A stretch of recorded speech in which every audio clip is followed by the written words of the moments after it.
Rockwell Flynn. How you doing, buddy? I'm all right, my guy. How you doing? I'm doing. Living the fucking dream, kid. I don't know about that, man. I got like 75 cents just walking down the road. Hey, man, you're upright and you're breathing, so you're blessed. I got all my fingers and toes. At least I think so. There you go. How you doing, my man? I'm doing all right, man. I'm doing just cooling. So, you're an interesting guy. An interesting guy. With an interesting story. So, give you guys some context. I actually met this guy doing some editing at a Panera. Yeah, I worked there. Yeah, he kind of, he saw my setup. Don't work at Panera. Please don't. Please don't. It's a good place to do work, but it's not a good place to work. Yeah, that's a fair statement. That's fair. I mean? That's fair. I've been working out of Paneras for the past 10 years plus. I've been working out of Paneras for the past 3. That's the one thing. Shitty coffee, but it's a great environment. The for coffee's you to work. okay. It's okay. Terrible. I think it's okay. Okay. Well, right. you disagree. Agree to disagree. I mean, I drank it for 3 years. Don't talk. That's fair. Anyway. But so I have this this big elaborate setup for my laptop, and he kind of was like, "Hey, what's going on?" And we struck a conversation, and we vibed out the gate. He mentioned he was interested in making some content, and we plan on making some really cool content for you guys in the future. Yeah. So we got to know each other a little bit, and I come doing a little bit of digging. This dude's super interesting, right? You give me too much credit. Yeah, well, much credit. You've lived a very interesting life, a very non-conventional life. Yeah. So let's hear a little bit about that. You know what I mean? Tell us a bit about yourself. Well, I mean, I was born here, born in Boston, brought home to Everett. Mm-hmm. I get in an argument with people all the time because I game online and I do shit like that, and they're like, "Oh, so you're from Boston? Like you must live downtown?" Yeah. And it's like, no, motherfucker, it's the greater Boston area. Yeah. So this is my home. It always has been. I've always come back. Sure. Because I've been all over the country. I've been to AZ. I've been to California. I've been the West Coast, down south, Midwest. Yeah. Not for like super long, extended periods of time. So I can't say what it's like to live in certain these places. Sure. But Boston has always called me back. I love this place. Yeah. I heard there's that fucking shit online. It's like we walk fast, we talk fast, we think fast, we drive fast. That's a fact. Rest of the country's just jealous. That's a fact. You know what I'm that's saying? such a Boston attitude. It really and like people take it as arrogance, but it's like, come on, man. You like chocolate chip cookies? I love chocolate chip cookies. They were invented in Massachusetts. That. Get off my dick. That's what I tell makes people. Us the best fucking state in the world. Exactly. I like how you said in the world. In the world. Fuck the country in the world. The best state in the fucking world. That's what's up, yeah. So I grew up, I was going to Catholic school. And for any of you who've been to Catholic school, you know how that shit is. Mm-hmm. You went to the same Catholic school. We did? Oh, yeah, we did. We went to Cheverus, huh? Cheverus. Yeah. What, there's still nuns there? No. Nah. They've been gone for like up until the fourth grade. Up until the fourth grade. Gone, yeah. So, yeah. That's funny. They had no nuns, but one night, and a kid that I went to school with, we tried to break into the convent. What? Yeah, we tried to break in. Why do you want to break into a convent? Because we were fucking dumb kids that just wanted to fucking fuck around in an abandoned building. There was like 4 of us. So what happened? So we fucking got caught immediately. Good. That's probably a good thing. Yeah. That's funny. It was fucking stupid as shit. I can only imagine the trouble you could have probably gotten into if you actually got in. Oh my god, yeah. My buddy was like, I stole my sister's bobby pins. We can pick the lock, and we're standing there for like fucking 30 minutes, like trying to do the shit. Cop just so fucking happens pull on that little side street next to it. He goes, "Hey, fuck you kids doing?" We all scattered. All scattered. So you mentioned before that you did a bit of traveling. So how did that kind of journey start? Well, I mean, do you want the short version or the long version? Give us the long version. All right, fuck it. Here, I'm chilling. So when I graduated high school, my parents got divorced before I graduated high school. Okay. A bunch of crazy shit happened at once. Okay. And I felt like there was nothing left here for me. Okay. So I was friends with people online, because I was a shy kid when I was growing up. I never really had a lot of good friends. I was that kid at school that was cool with everybody, but cool with nobody. Yeah. So I made friends online, and my friend out in Arizona was like, "I'll buy you a ticket. You can come out here." So I showed up, and I left. I packed absolutely nothing that I needed. At least I had clothes. What did your folks say about you just up and fucking? Well, my mother was fucking reeling from the fucking divorce, and we were always at odds and shit. And I just told her one day, I was like, I'm leaving. You know, I gave her like 2 weeks, 3 weeks notice. Yeah. But like, I just left, and then I ended up out there. Okay. So, it was good. It was good for like 2 or 3 months. I was living in a trailer, like a double wide next to another double wide. Yeah, with my friend and her mother, and then for some reason her father had a separate trailer next door. Okay. It was really weird, and we lived there for a while. You know, we got acquainted and attached and shit, and then like her dad didn't like me living on the property, so they dropped me off at a homeless shelter in downtown Phoenix. That sucks. In a place I'd never been before. How'd you feel? I mean, like they invite you over, you thinking you have a place to stay, and 3 months later you're in a shelter. I mean, how'd that make you feel? I mean, you know, I was upset, of course, but like when I realized that, like, fuck, I'm out here and I have to fucking survive. Like, I don't know, man, something just like kicked in, and like I had to do what I had to do. Yeah. So an instinct, just kind of. See, if you say it like that, it's like it's all prophesied, like he did this because it was within him. No, I did what I had to do. You know. Okay. I'm not proud of what I had to do, but you know, I lived at Cass. It doesn't exist anymore, but it was literally set up like a prison.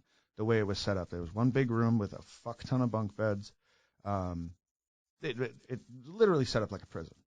You know, you had to be in at a certain time. Yeah. If you didn't come in at a certain time, you couldn't come in. Okay. Obviously, no drugs, no alcohol. Oh, not inside, but plenty right outside in the fucking little yard area that they had.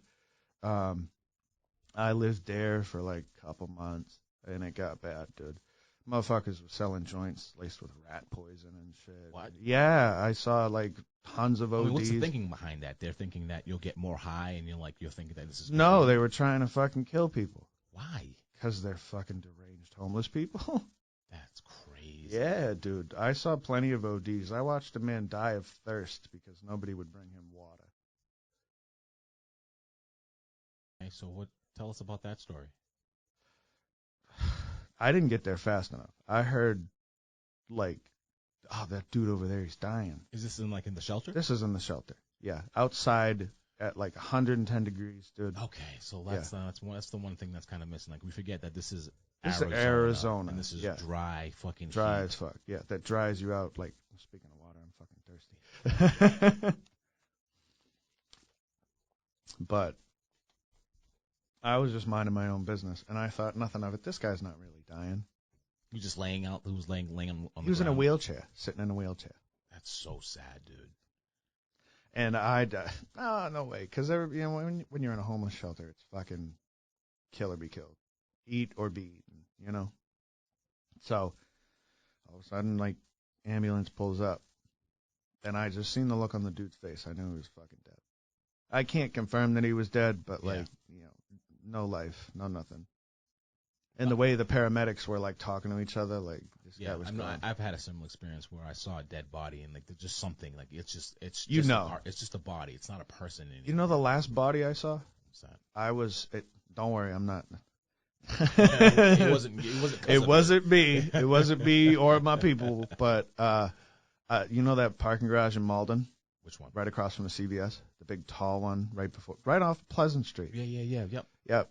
So funny fucking story about that place. Before they really cracked down, you'd go all the way up to the top or on the stairs on each of the corners, and you could smoke weed without being bothered. So on the far corner towards the CVS side, towards this way, I go up, and there had been this guy, I'd been going there fucking looking for roaches and shit because I was a pothead back then. Okay. This is you're younger during this time. I was younger. It was after I came back, though. Okay. Probably about like 6 years ago. Okay. And I'm just minding my business. I'm doing my run. I'm seeing if people are there, seeing if I can get a bag, fucking trying to buy some pot, trying to get high. Yeah. And I had seen this guy there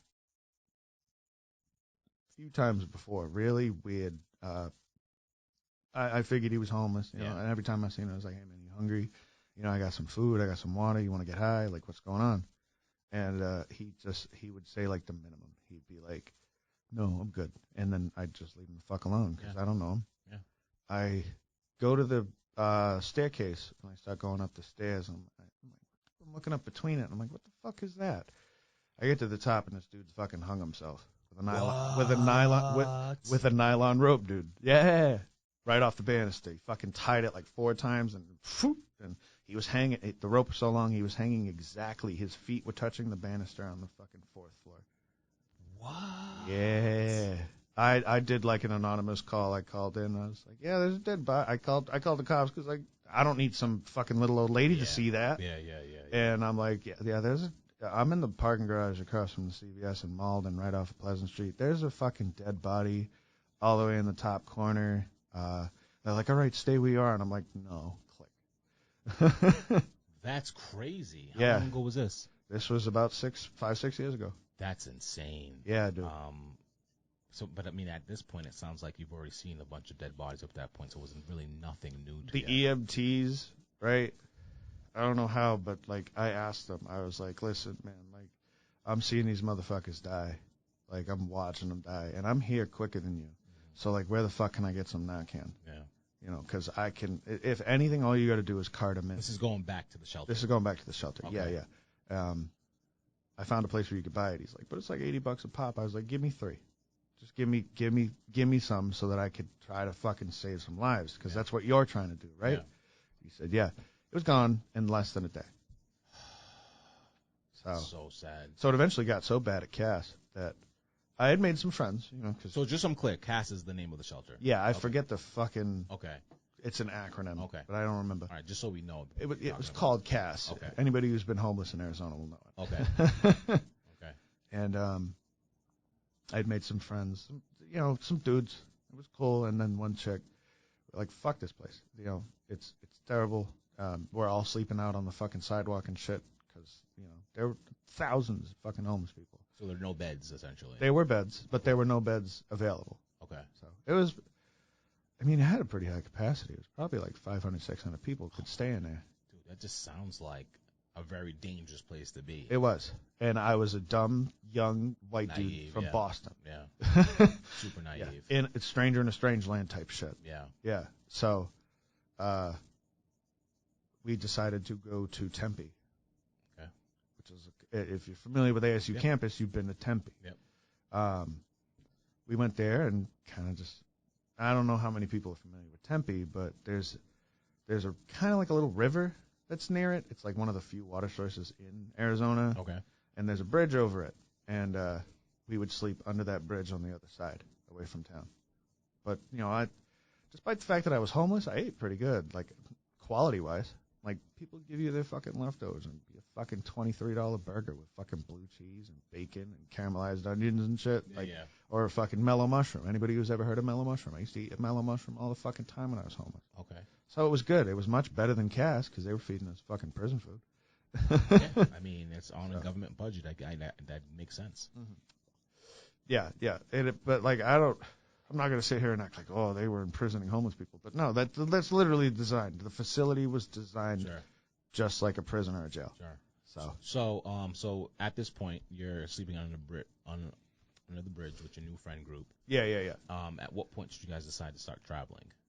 Oh, I didn't travel for another 6 to 8 months. Okay. So what was happening in that 6 to 8 months? I was there for about 2 or 3 weeks, and under the bridge. Under the bridge and just in Tempe in general. Okay. And there was this woman. There's a store. There used to be a store on Mill Avenue, which is the main drag, called Happy, Healthy, High, and Horny. It was like a hippie store, dude. It was a straight hippie store. You could buy any fucking herb you wanted, plus some extra kinds, like, you know, shit like that. Sure. They had them weird little bowls that you ping them and. All that shit. Bowls, yeah. I still have. I mean, it's gone now, but I did wood burning for that fucking place. Okay. Yeah. Anyway, so I would go in there just to check it out. And one day I'm just walking by, and there's this little, like, one of them fucking gray plastic tables you see, and there's a woman sitting behind it, and she's selling these like wrapped crystals and jewelry and shit. And I'm just like, we sit down, click instantly. Okay. It's like an instant click, and I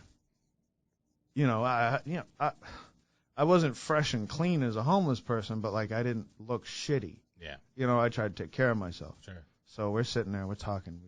I met her at, like, probably, like, 11 or 12, like, midday. And then we were there for like until like 11:30 at night.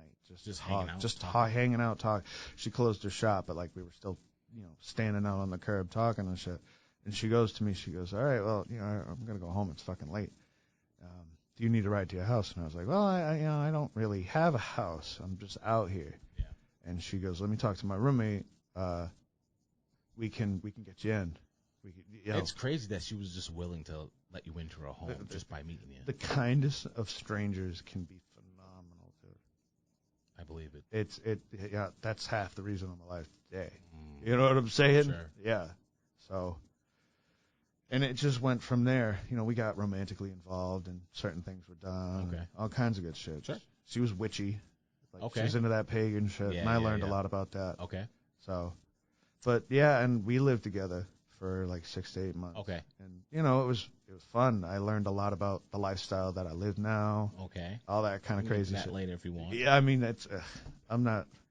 Do you see a fucking roadmap, dude? So all right, so 6 to 8 months. So at that point, you start traveling after. Mm-hmm. All right, so I was back out on the street due to like extenuating circumstances and shit like that. That's a long fucking story, and I don't know if I want to tell it on. That's fine. But yeah, so we get back. I'm back on Mill Avenue because that's I don't have enough money to get a fucking ticket home. Sure. So I ran into a group of deadheads. Okay. Now for anybody who's not familiar, those are followers of the Grateful Dead, sure. which is a jam band from the 60s and 70s and 80s. Yep. And they brought up a good point. They were like, they met some of the local people, and they were like, you can either stay here and be like that guy, or you can come with us and travel and do all that shit. So that's how it started. Yeah, I mean, that sounds like the better option. We rented a fucking U-Haul. We raised up enough money to rent a U-Haul. And this is through, like, panhandling? Yeah. Okay. Yeah. Well, there's a couple different terms when you're homeless. There's busking, but to busk, you have to play music. Okay. Or sing. Okay. There's stemming. There's stemming, which is it's a local term for panhandling. Okay. But it's more along the lines of you directly ask for money up front. Okay. Like stemming is like, hey, can I get $1? Yeah. Can I get $50? Sure.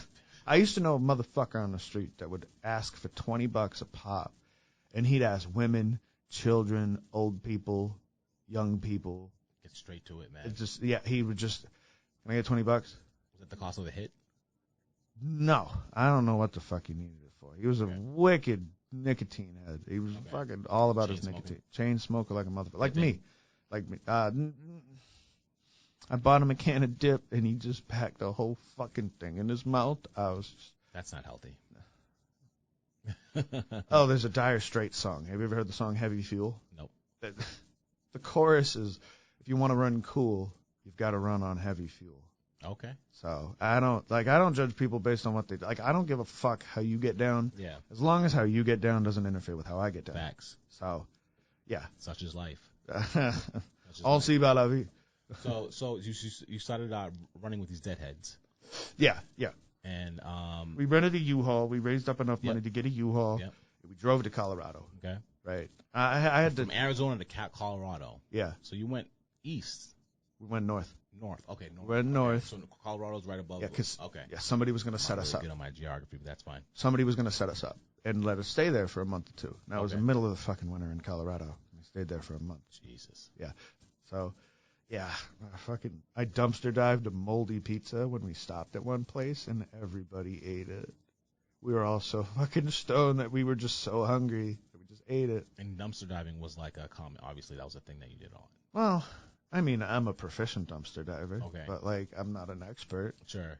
But like, for example, when I was homeless in Arizona, there's this Arizona Donut Company. I could eat for fucking like days off of them, because what they would do, right, they had great donuts, but like nobody fucking went there. Like they made way too many donuts.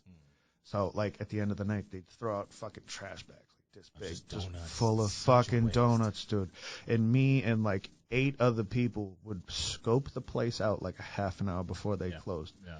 If nothing came out, then we didn't stay. But one night, this dude brought out a bag like the size of this fucking table. Bagels and donuts. We ate. We just literally like walked. We were so fucking hungry that we walked like 3 blocks and just put the bag on the corner and rip that bitch open. Oh, you want a jelly? Like, shit like that. That's crazy. It was fucking delicious, dude. And it was good.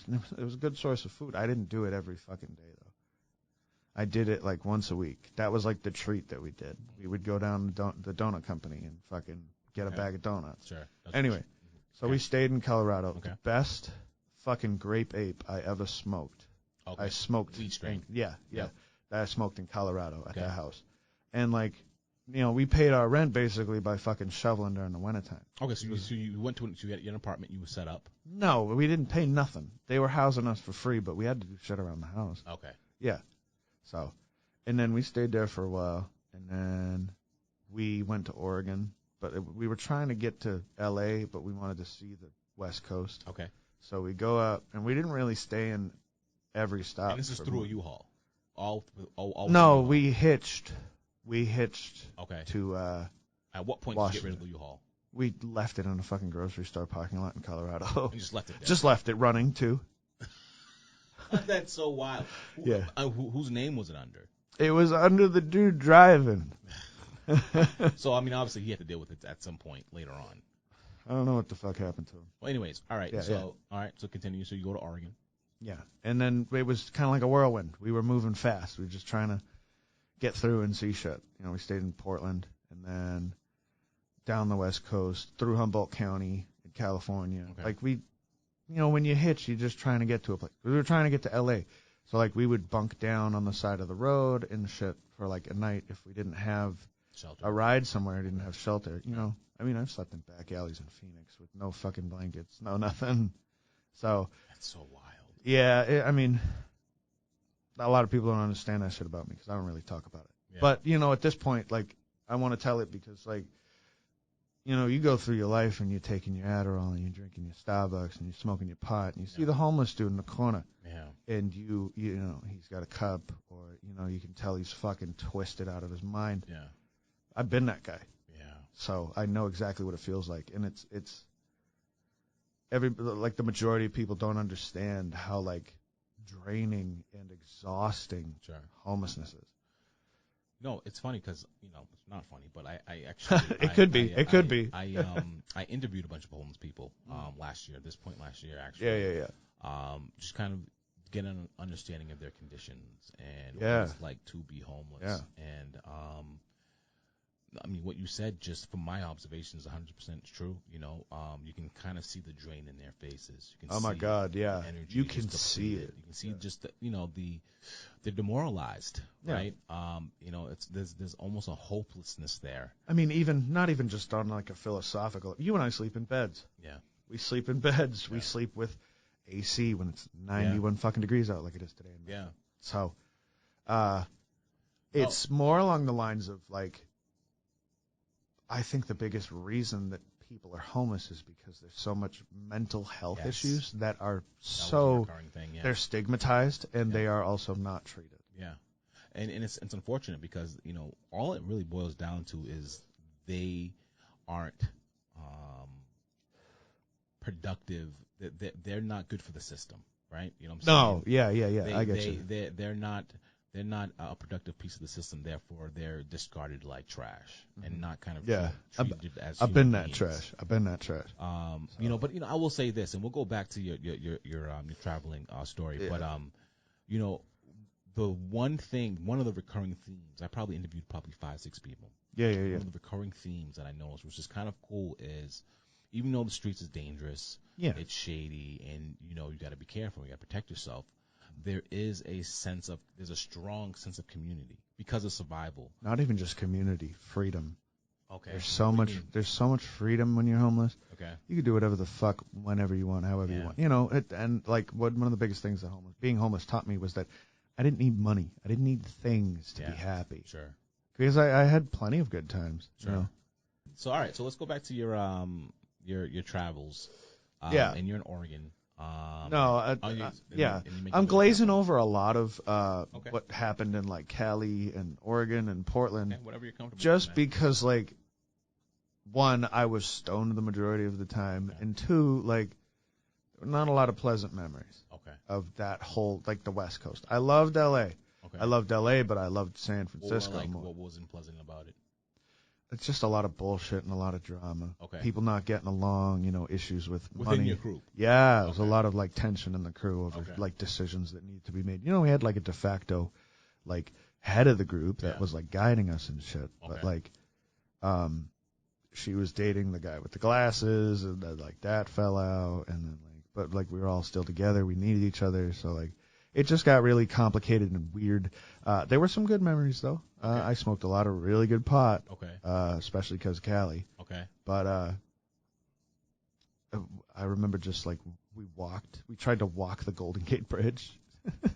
And there's no walkway or anything? No. There is beside it, but we tried to walk the actual what road. Happened? The cops fucking pulled us off the road. I'm sure there's a bunch of people that oh my God. attempt to do it. Yeah, I used my fucking name, Rockwell Flynn. That's what I would tell them. You had no idea. They were like, hey, you got ideas? Like, no. What's your name, son? I was like, the first time I literally did it was on a fucking. They have an above ground subway system in Phoenix, and we were trying to get to the other side of town to raise the money for the U-Haul, and we're jumping to fucking trains. Like, who cares? We're homeless people trying to get one place to another. Cops fucking stop us. They got nothing on us. But the cop later asked me, he's like, "Oh, what's your name? You aren't from around here, are you?" I was like, "No, I'm not. I'm Rockwell Flynn," and that's how it stuck. That's how the name stuck. That was just randomly came up with that. Just name. randomly came up with it. It has a good ring to it. Yeah, it does. It has a good ring to it. Yeah. Rockwell Flynn. Yeah. Sound like a rock star kid. No, I could.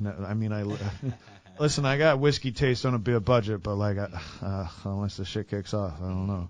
I'm still gonna be drinking Old Thompson. Nah, I'm just playing it. Fuck Old Thompson. I don't drink that shit. You ever seen that shit? Nope. Old Thompson is like, fuck it. You ever heard of Admiral Nelson? Nope. They're fucking cheap booze, dude. Okay. Like the, how rubles or like sea ice is like $7 a handle. Yeah. Fucking Old Thompson and like Old Thompson's like the whiskey version of that. Sounds like it feels good in the morning. No, because by the end of the day you got a fucking headache. I believe it. Oh yeah. If it's that cheap, it's almost guaranteed. Yeah. The next leg of the journey, from San Fran, we got another U-Haul. Okay. Drove to New Mexico, Santa Fe. Mm-hmm. Good old Santa Fe. I loved Santa Fe. We stayed there for like 3 or 4 months.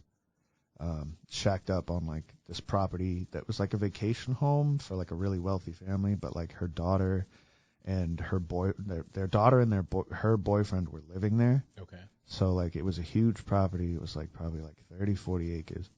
No, maybe like 10, 20. Okay. But it's a big property nonetheless. Yeah. They had like two separate buildings, like pools and shit. Like it was nice. And it had access to mountains right outside of Tennessee, or right outside of Santa Fe. It was dope, dude. You ever heard of hippie chips? Nope. Hippie chips are basically when you take a pack of ramen, you open that bitch up, you take the flavor packet out, yeah, you fucking put the fucking seasoning flavor in it, yeah, and then you reseal it and you bash it against the rock, and then you just eat it like that. Oh. And you shake it up. That sounds gross. It was fucking delicious. It sounds disgusting. It was so good. It was so good. It was so good.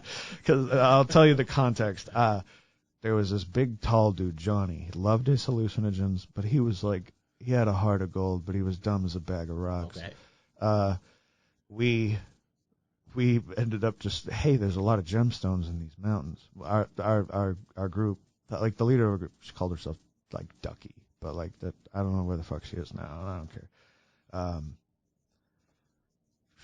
Ducky's like, there's gemstones up in these mountains, like amethyst and like rose quartz and shit. I'm like, hey Johnny, let's go for a walk. He's like, what are we gonna do? It's like, we're gonna go look for rocks. So if you see anything shiny, pick it up and let me see it.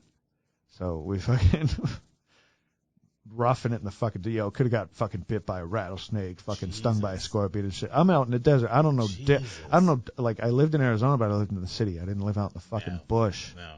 So like, I'm fucking fucking walking with this big, tall, lanky dude who's just like looking at leaves and shit and like touching shit he's not supposed to. And like, we get to the top of this mountain.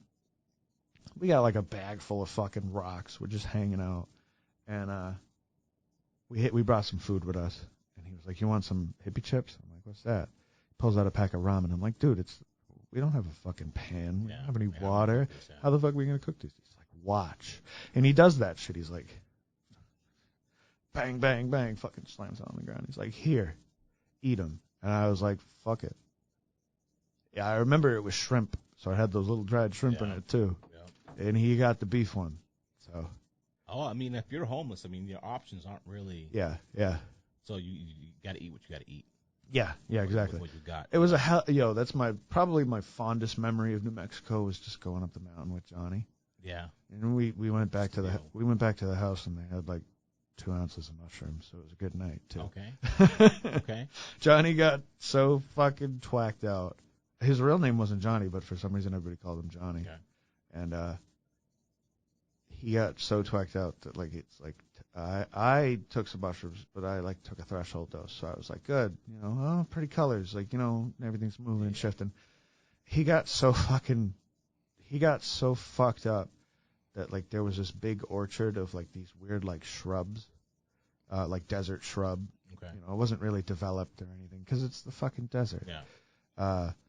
And it was like 2 a.m. I was still awake, having a good time, but I was coming down because I took him like late afternoon.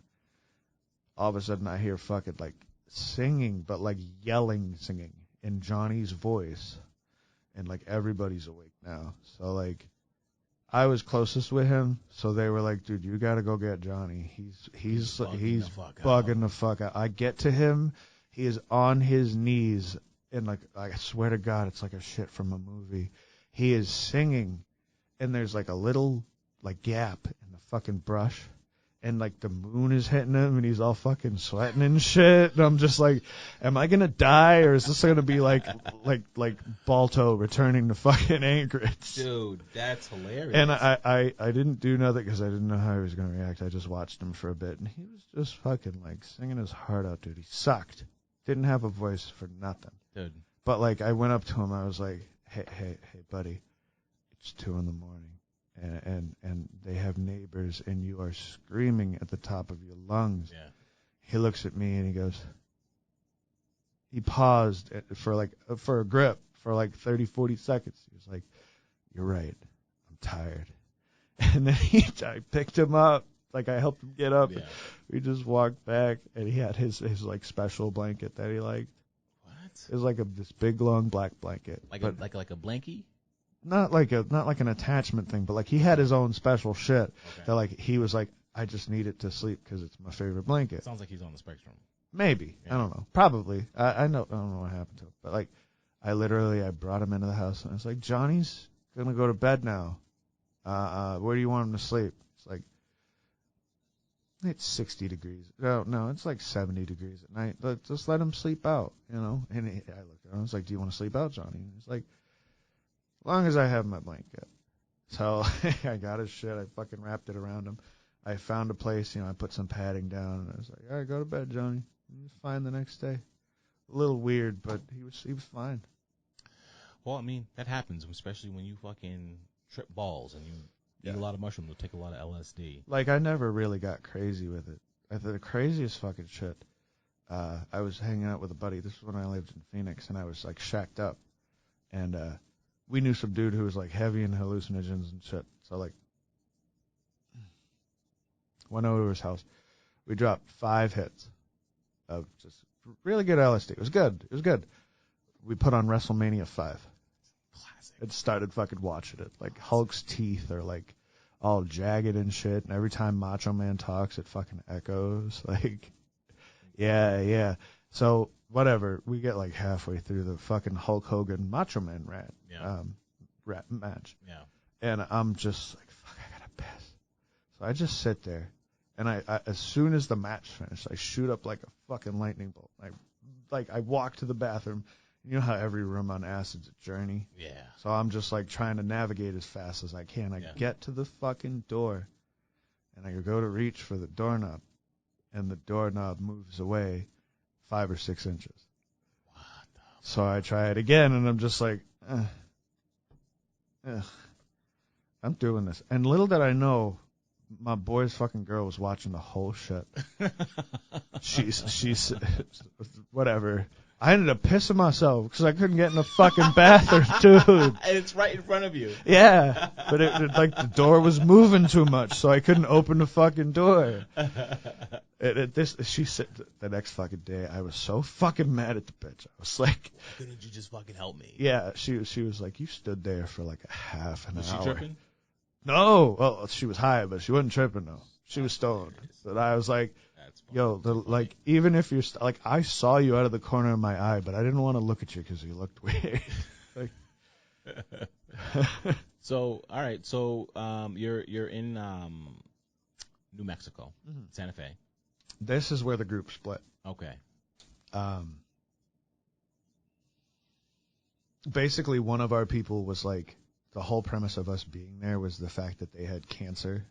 So, like, they needed to, like, have a place to try to get health care. I don't fucking know. They claimed to have cancer and shit. Okay. But, like, I didn't know what to believe, The reason why you were in New Mexico. In New Mexico. Okay. I don't know why the fuck you'd go to New Mexico for health care, but, like, she said it had gotten really bad on the last leg of the journey. But she was older.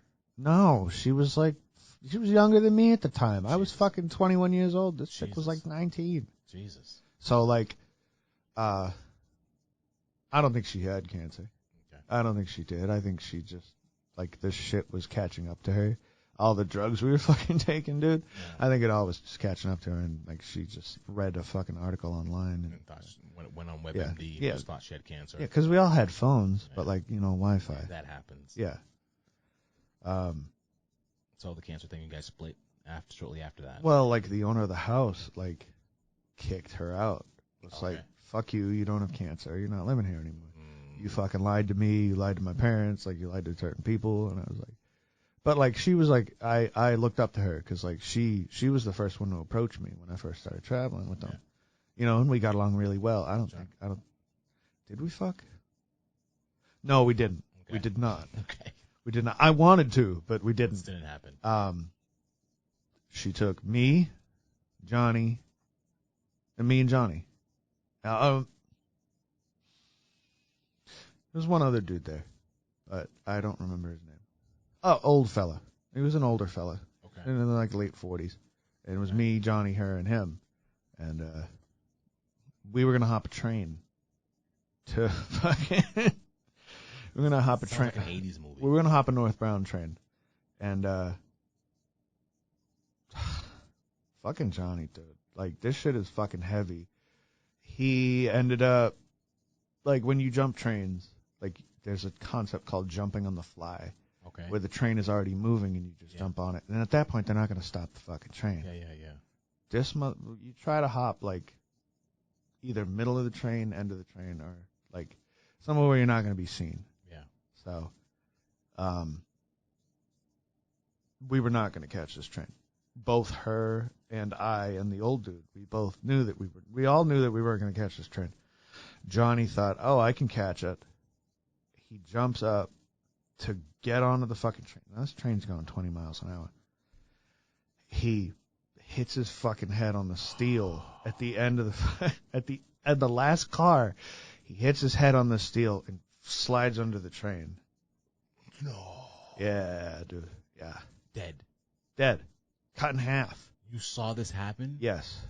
Wait, so you saw his body cut in half? I walked up to him afterwards, too. The last thing I remember seeing about him... Holy shit. Last thing I remember seeing about him was that, like... It's probably about here, and you could see, like, pieces of ribcage stuck out and shit like that, and he reached for his legs, and when he couldn't reach them, his eyes rolled into the back of his head. He just died. He probably just knew immediately, oh, this is it. Yeah. But I think it was funny how he reached for his legs. Oh, well, that's not going to happen. Well, I'm just going to check out. Yeah. I know that got a little heavy, but, like... But no, but, like, so... Explain to me how you felt. Like, were you in shock? I was fucking... Well, I was in shock. Were you repulsed? I wasn't repulsed because I'd seen plenty of blood and plenty of bodies. But not to that extent. Not to that extent, you're right. But, like, you know, I'd seen people after the fact, like, I'd find dead people. Like, people who had OD'd and nobody had gotten to them, and then I'd find them. Or, like, you know, I've seen stabbings and shit where people are, like, carried away and shit like that. So you've seen someone actually get killed? Yes. Murdered. Yes. What? Yeah. And the biggest thing. Let's dive into this. Let's go. Let's talk about this. So all right. So let's give Johnny his due. Johnny's bisected. Mm-hmm.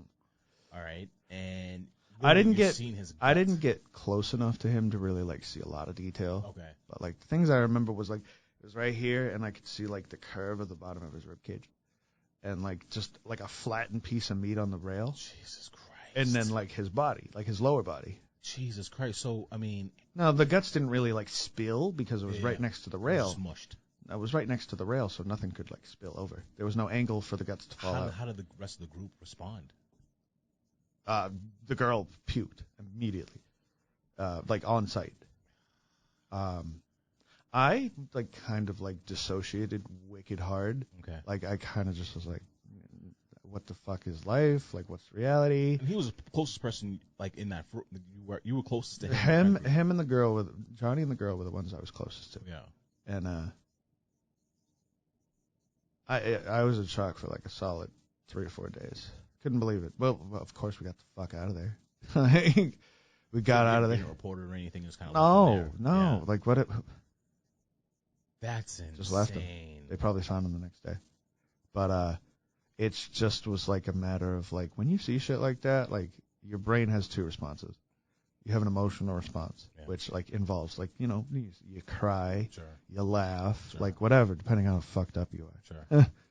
Sure. Or it takes those memories and it locks them away, either for a couple of days, weeks, or lifetime. Sure. Or a lifetime. Sure. So, it. I'm not gonna say it didn't change me, because it did, but it's desensitizing to be homeless. That's another good point about being homeless. Is it's desensitizing. So you've seen a bunch of dead bodies. You've seen people actually get. I mean, I don't want to sit here and talk like some kind of edgy badass. Like I've seen like 1,000 dead bodies. Like I've probably seen like 15. That's more so than the average person would see, probably in a lifetime. Yeah, you're right. Mm-hmm. I mean, society does a very good job of hiding all that stuff from. Oh my God, yeah. You know what I mean? Oh my God, I'm sure there are people in countries, North Korea, it's probably a daily occurrence. You know what I'm saying? Well, I mean, yeah. You're right. That's the next extreme example. Yeah, you know what I mean? Yeah. But like I said, society does a really good job of kind of, tucking all that away. Oh my God, yeah. Things pleasant, oh my God, yeah. But you've seen 15 dead bodies, but you've actually seen people like get murdered, attacked and murdered. Yeah. And what does that do to your psyche? Well, I've done a lot of growth since I've been through that shit. Okay. So, like, I didn't know how to cope with it, and I didn't really know how to deal with it. And you're in the street, so, like, obviously you can't talk to the police or any of that stuff. You know what I mean? Mum's the fucking word. Like, that's the reason I have such an aversion to cops, because cops fucking fuck with homeless people for no fucking reason. Hey, have you ever heard of a hostile architecture? No. Hostile architecture is a concept. You know those benches that you see with the little bar in the middle? Yeah. Or like the spikes on certain buildings and shit like that? Yeah. That's hostile architecture. Seen Boston Commons. Yes, it's hostile architecture, so people don't have a place to sleep. So instead of dealing with the problem directly, you're just kind of just brushing it away. It's all vanity. That's the biggest thing. Homeless people are dirty, and they're not pretty. And, their society's focused on the beautiful people. And with the police kind of fucking with them for no reason, that's just like a power thing, right? It's not even just a power thing. It depends. Because if you're being a fucking dickhead as a homeless person, I get it. Sure. Like, I've done some stupid shit and been fucking talked to by the cops. Like, don't fucking do this. But,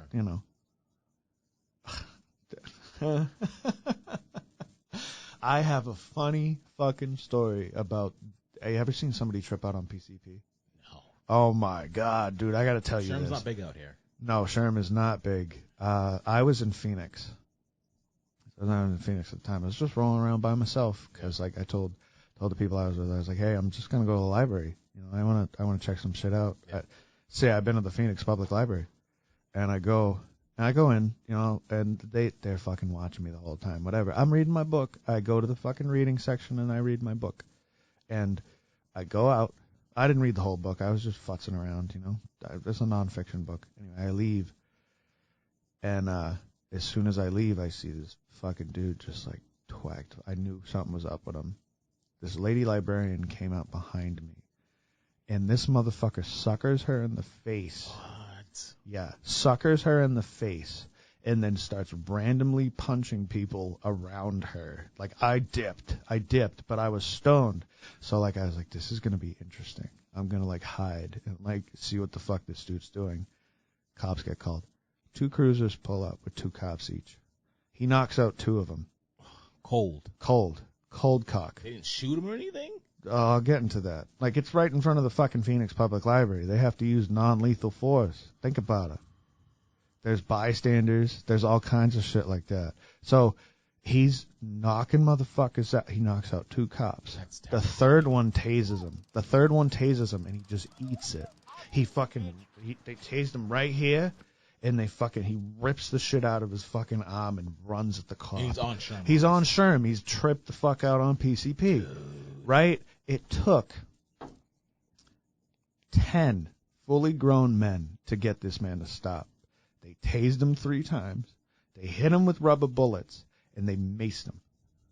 And he just kept going, getting up. First cop that went, you know how they do that takedown maneuver where they go for a limb? Yeah. The first cop that went for his arm, it was just like he was just like swatting a fly, dude. Just bang, right in the head. He's down.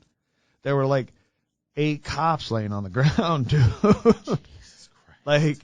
I'm surprised. Like, that's a tricky situation because it's right in front of a huge public building. Yeah. You know, and there's bystanders and shit. There was this kid beside me. He was like, World Star, and I knocked him in the head. I was like, dude, shut the fuck up. Dude, I mean, that's like the moniker now. Any kind of violence in the street, you hear someone scream, World Star. Yeah, I don't get it. Yo, there was a period where World Star was showing compilations. Oh my God, yeah. They had an app where literally the sole purpose was for people to upload those fights so they can put it. Yeah. I like a good fight, but like it gets boring after a while. Well, you know, it is what it is. So like, all right, so you guys split up. So Johnny's dead. Yeah. And so you guys quickly move on. Yeah. Are you guys still together? Now it's just 3 people. We didn't talk to each other for like a week, other than like, hey, can you pass me that? So. I mean, how long? So at this point, how long were you traveling with Johnny? Probably been like 6 months. And like, just like that, he's gone. Yeah. Life's fucked. Just like that, he's gone. Life's fucked, dude. His story just ended. Yeah. Because of a stupid mistake. Mm-hmm. Yeah. All right. So how long are you traveling with these 2 people? It ended. The other 2, I'd met them all at the same time. So. Okay. So I mean, so how long at this point? Like, how long have you? So after Johnny's death, how long were you with this group for? Probably another month. Okay, and you guys just at the end. What happened at the very end? We got lost in the fucking desert and almost died of thirst. What happened? So we were trying to hitch from New Mexico to Texas because we just want to leave the state. Yeah. Like, you know, that after all that shit that happened. Yeah. I don't know why people think they're smarter than they are. Because the old fella in the group, he thought he knew a shortcut to Texas from fucking Phoenix. Because he was a seasoned traveler. Okay. He'd been everywhere. Okay. He was homeless in Hawaii for a little bit even. So, like, yeah, we get lost in the desert. We have as much water as we can and enough food. Plus, there was always drugs involved, dude. We were always stoned. Like, a lot of this shit is fuzzy to me. Like, I'm telling you these things as how I remember them. Sure. But, like, I remember very little about this because, like, when your body is so, like, malnourished and fucking, like, less... You're disoriented. You're delusional. Yeah. I don't know what happened to them, but I'm pretty sure they died. I've heard that one of them survived from other travelers. I've heard that one of them survived. I don't know what ever happened to the dude, but I heard that the girl survived. So wait a minute. So like you're walking down the desert. You guys are depleted. Yeah. You're dehydrated. We all got separated because it was. How did the separation happen? You just like it just turned around and like they weren't there. I turned around and they weren't there. So yeah. And it happened twice. So, and I heard, like, I don't know, like, this is all hearsay, right? But I remember it clearly. The last thing that I remember was, I made peace with whatever God I could name. I actually tried to do a catch-22 with that. I tried to be like, I'm sorry, Buddha. I'm sorry, Allah. I'm sorry. Like, all that shit. Yeah. I'm just coming to terms with my own mortality and getting ready to die. Yeah. And the last thing that I see is, like, just straight black, like, pavement. And I woke up in a hospital in Santa Fe 3 or 4 days later. What? Yeah. You were in a coma for 3-4 days. Yeah. Yeah. And how did you get to the hospital? A long-haul trucker saw me on the side of the road, and he didn't stop. Or he did stop. And he picked me up. Apparently, he force-fed me water and drove to fucking Santa Fe and broke his route. That's a fucking angel, right? Like, I don't believe in luck. Like, I'll tell you right now, I don't believe in luck. Okay. Because luck is just a coincidence of timing. Mm-hmm. You know, and people think we get luckier as we get older, and it's only because we're getting better at timing shit. Now, I do believe in miracles because I've experienced them. You know, like I have a kid. You know, that's a miracle. You know, I'm not dead. That's a miracle. You know, sounds like it, dude. Yeah. And from Santa Fe, you're in the hospital for how long? I couldn't really, like, eat solid food for, like, almost a month. So how were you? It was liquid. Sustenance. It was all liquid. Sustenance. This motherfucker. This motherfucker. Making up words here. Call me Black Shakespeare. Call me Black Shakespeare. This motherfucker. God damn. So no, it was a process of just like getting used to solid food again, and because I hadn't eaten in like 3-4 weeks at this point, and like I had what really did it was the water. Like I had like enough. Like when I ran out of water, I passed out in like a day or so. Well, not a day, but like it was a few hours because like I drank the rest of my water. I saved like probably like that much. What is it like What is it like dying of thirst? Like thirst, like true thirst. Like we like up here in the Northeast, like we don't really know what true thirst No. really is. No, you can go to a building and fucking get some tap water.